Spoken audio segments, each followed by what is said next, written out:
So, how are you finding it so far? A little bit okay. Not too bad, not too bad. In fairness, you haven't heard me speak yet, so you can change your mind in a minute. Okay, thank you. Okay. So, sit back, relax, take the weight off. You can loosen your ties now, guys. Stacey's not looking. No, you can't. Stacey said, no, you can't. Keep those ties. Get them tight. What do I want to speak about today? Well, we've just dedicated Arlie. And as part of that, I talked about Jay and Stacey giving Arlie a home full of love, full of peace, full of patience, full of joy. I talked about Jay and Stacey modelling that love that God has for each one of us. And you might be sitting there thinking, well, what is that love? Don't get it. Don't understand it. Well, you see, Jesus had to explain this whole subject himself. And Jesus was a very clever man. And he is a very clever person.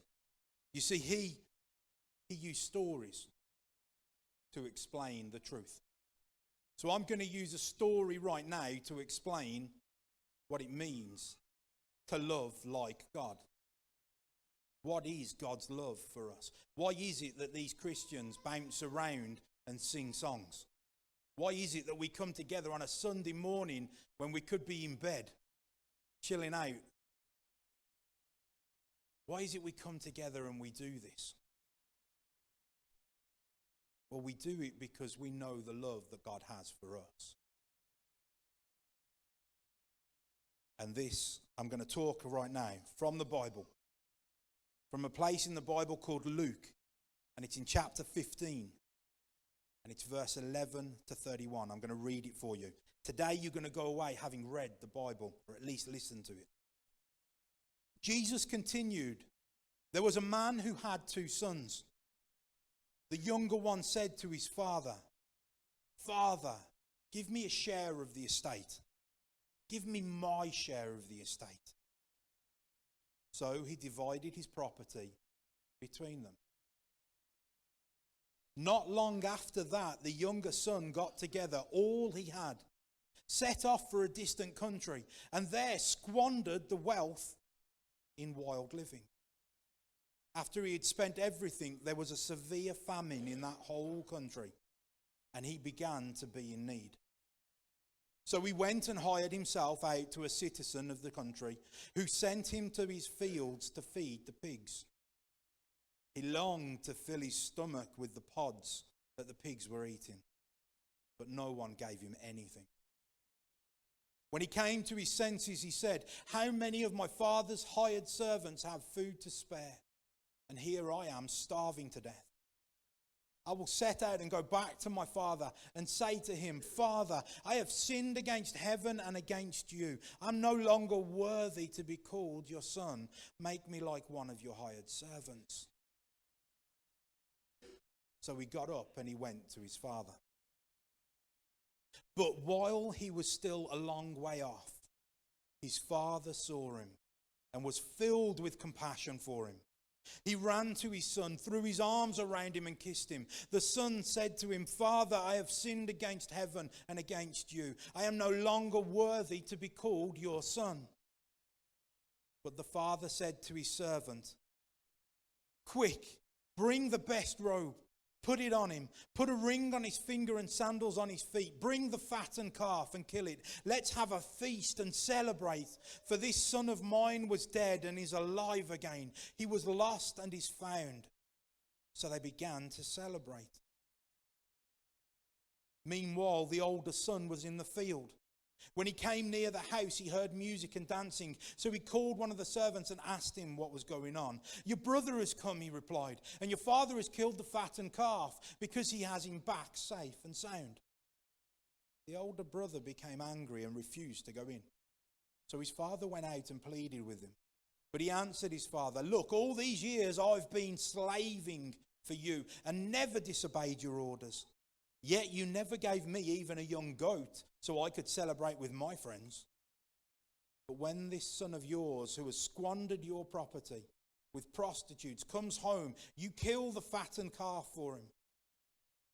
"My son," the father said, "you are always with me, and everything I have is yours. But we had to celebrate and be glad because this brother of yours was dead and is alive again. He was lost and is found." That's the story of the prodigal son. The story of a man with two sons. One walks off, takes his inheritance, and goes and spends it on his own life, ignores his dad, doesn't want anything to do with his family. But then famine strikes, and he ends up coming back to dad. Going back to dad, not as a son, but as a servant, as a slave, because he thinks dad isn't going to take me back. How can dad love me after this? But the father says, "Forget all that. I don't care about what you've done. I just care that my son's back." And he has this big celebration. Some of you might have good stories to tell about your dad. Some of you might have great memories of your dad. But for others, there'll be nothing but pain and hurt. And maybe even a big gap where dad should be. I felt this morning after this dedication and we talked about God's love, that actually it would be good to understand what God's love is. To be reminded of something of God's heart, the Father's heart. Something of his character. Regardless of our experience-based self-definition of dad, I want to talk to you about the dad that the Bible tells me about. About a true father. About what it means to be a true dad.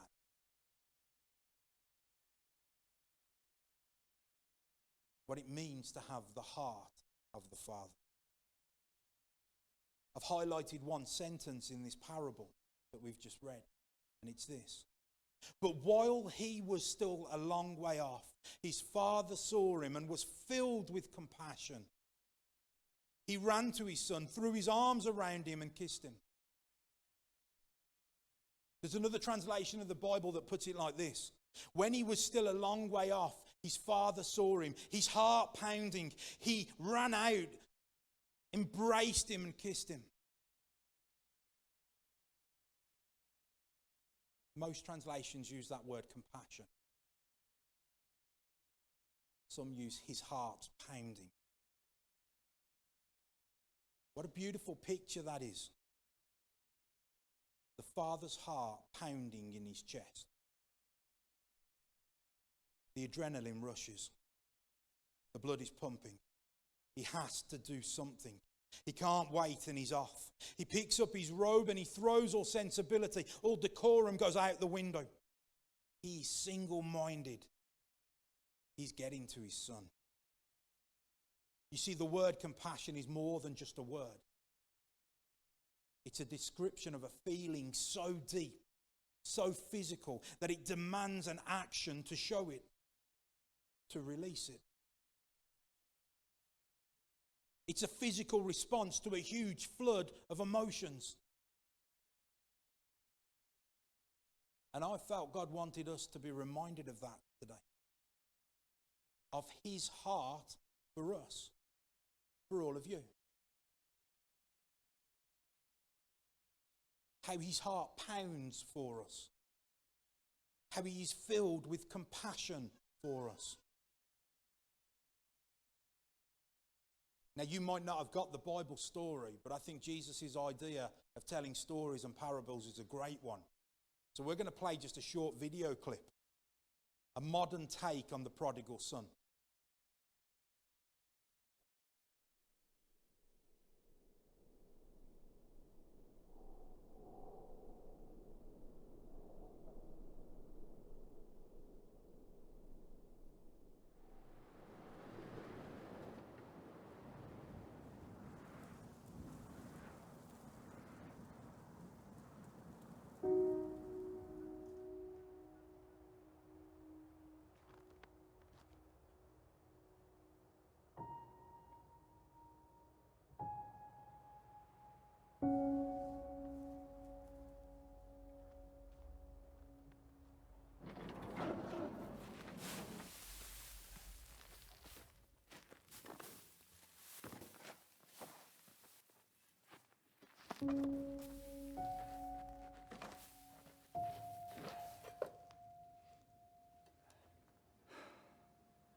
Hey, Dad, it's Mark.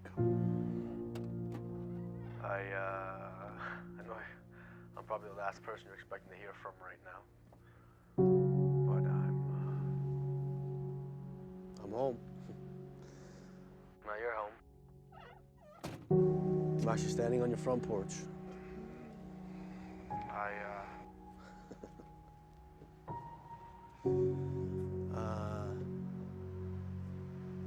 Look, I just want to tell you that I know I haven't been, the best son. Look, I guess what I'm trying to say is, and I'm sorry for that, Dad.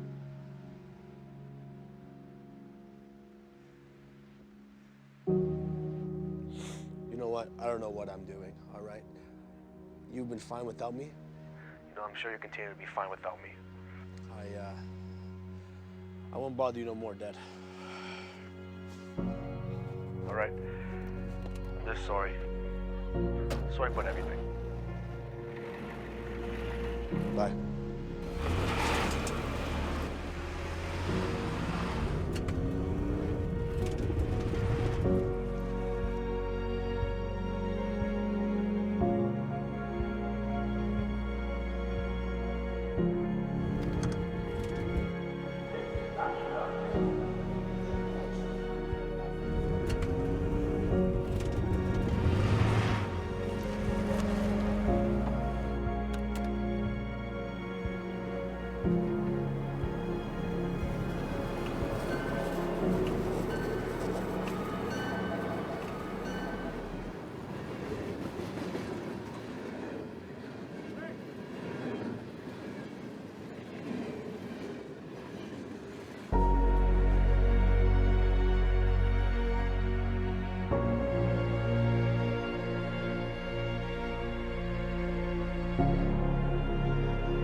You see, the heart of the Father is that it pounds in his chest for us.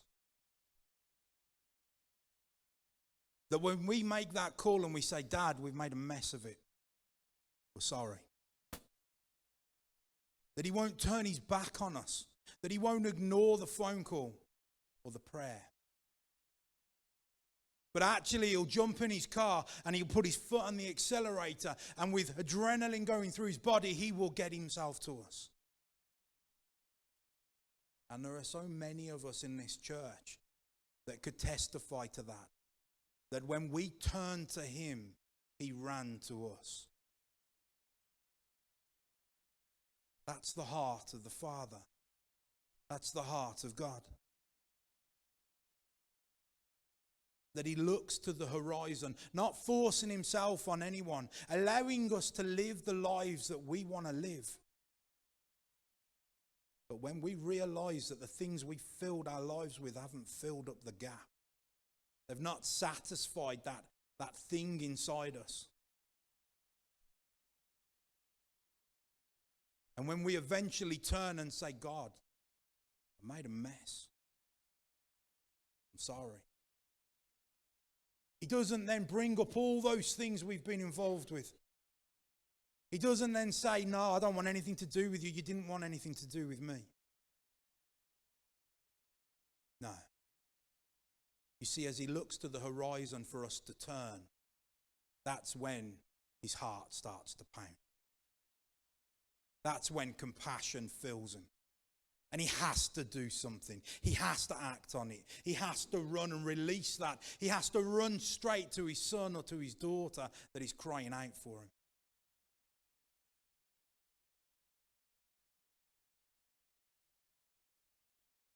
He slams his foot on the accelerator just to get to us. I hope you're getting a picture of the Father's heart this morning. What does it mean to bring a child up and model the love that God has for us? It's to love that child unconditionally. It's to be there when they make that phone call. It's to say it'll be all right. I'll never leave you nor forsake you.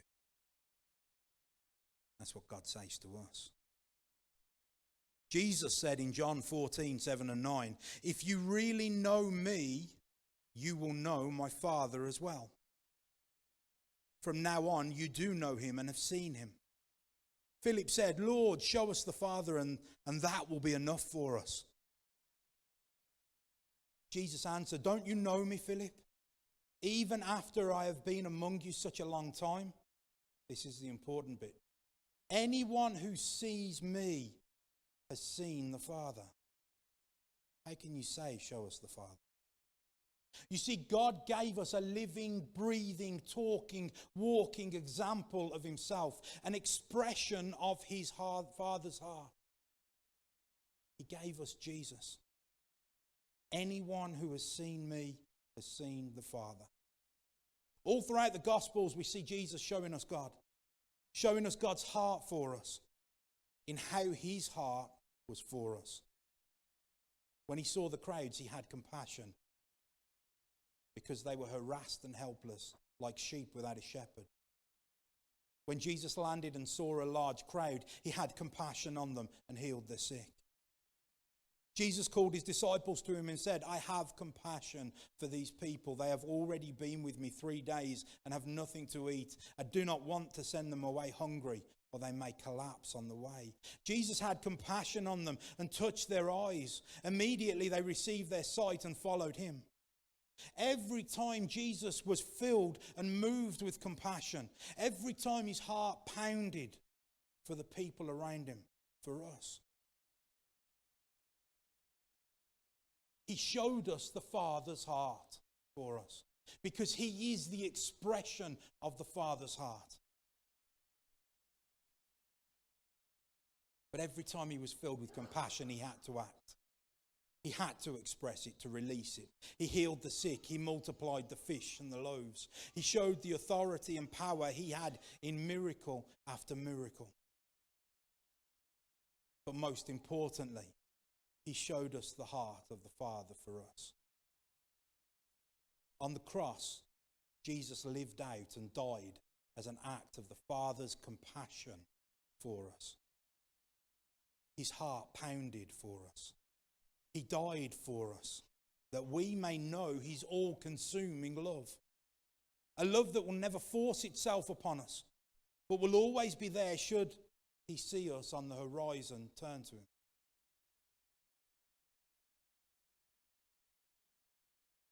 The heart of the Father this morning is pounding for us, for you. The Father is filled with compassion for you.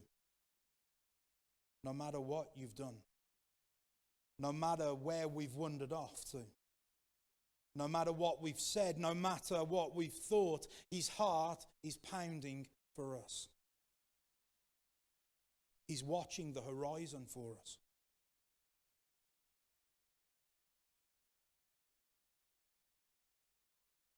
You might be hearing some words that say, you know what, you're not worthy. He's never going to forgive you. He's never going to want to take you back after that. You've done too much. You've ignored him for too long. You've rejected him. You're too bad. You're unlovable. You're worthless. Those are the kind of words that we hear when we talk about Jesus' love for us, God's love for us. Why? Because there is someone that doesn't want us to connect with the Father. There's somebody who wants us to stay where we're at, stuck in a place of not knowing the Creator of the heavens and the earth. I want to tell you the truth this morning. Everyone in this room, for everyone who's not in this room, the Father's heart is filled with compassion. The Father's heart beats and pounds in his chest for us, for you.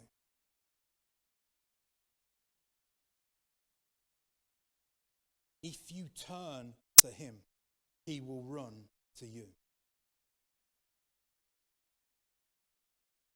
This message is of the greatest importance to people who don't know God yet. You are loved. Jesus was the expression of that love. To go to the cross and pay the price for your sins. But you see, this message isn't just for those that don't know God already. It's for those that do know him as well.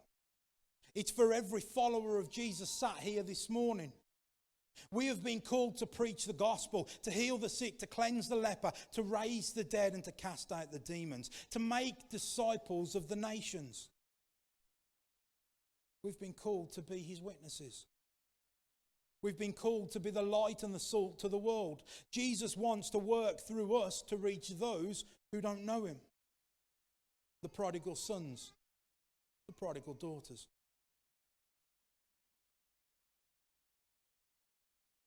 That's why I'm stood up here, bashing you with a little bit of Bible very gently.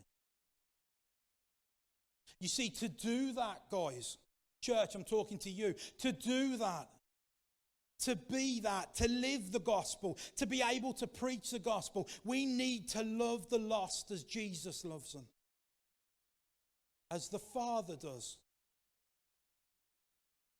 We need to be filled with compassion. Our hearts need to beat and to pound for other people. To really, truly love others, we need to know we are loved by God. We need to walk in that truth and revelation. 1 John 4 verse 19 says, we love because he first loved us. Understand the truth of this message this morning. That the heart of the Father pounds with love and compassion for us. And that's the foundation to go out and make disciples of the nations. That's the empowerment we need. That's the fuel in the tank that we require. That he loves us.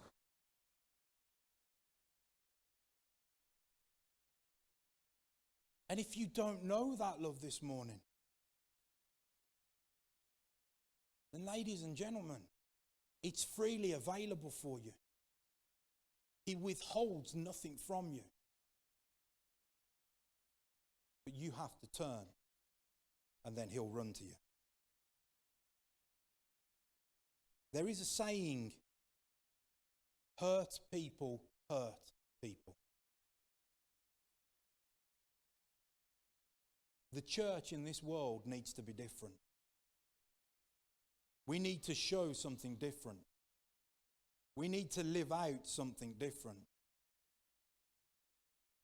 The world needs to see the salt and the light. The world needs to see that loved people love people. Whether a follower or not this morning, it's never too late to turn and head for the horizon. It's never too late to repent of the things we've done, or we've thought, or we've said. God won't ignore your call.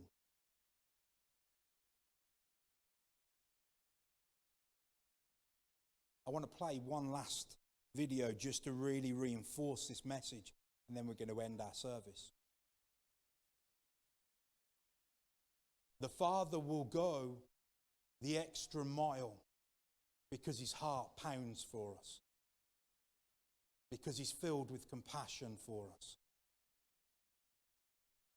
We have to make that step to turn to him. The love that I've talked about, I've obviously been given the signal, get off. The love that I've talked about with Stacey and Jay is that same type of love. But I don't think you'll really be able to model that properly until you know it. Because loved people love people. The Father's heart pounds for us. You can put the video on now.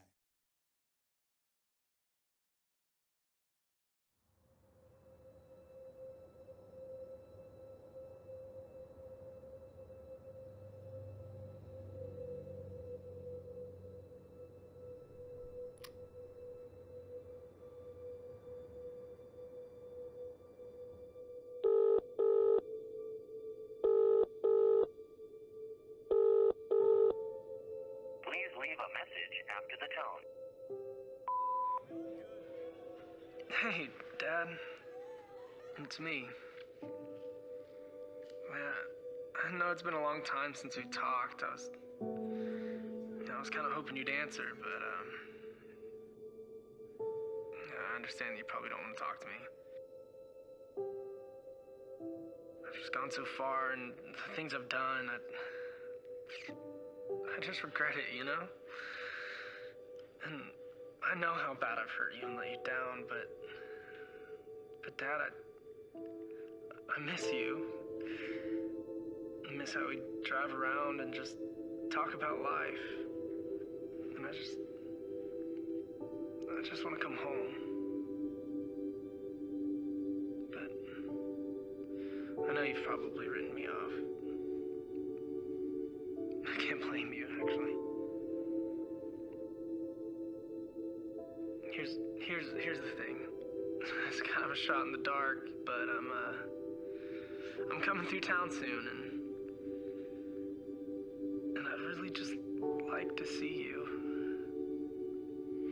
I know I can't just show up at the front door like I used to, but if you want to see me, just hang a small sheet out on the porch. If the sheet isn't there when I drive by, I'll keep going, and I'll try not to bother you anymore. I love you, Dad.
The love of the Father is such that he'll put as many sheets out to get your attention as he can. You have to choose to drive down the path. We're going to end our service there. I don't know if any of that's meant anything to anybody, if it's touched anything. But if it has, then don't go away without saying hello. Come and talk to me or somebody else that's in the church. Come and find out what we know about the Father's heart and what that might mean for you.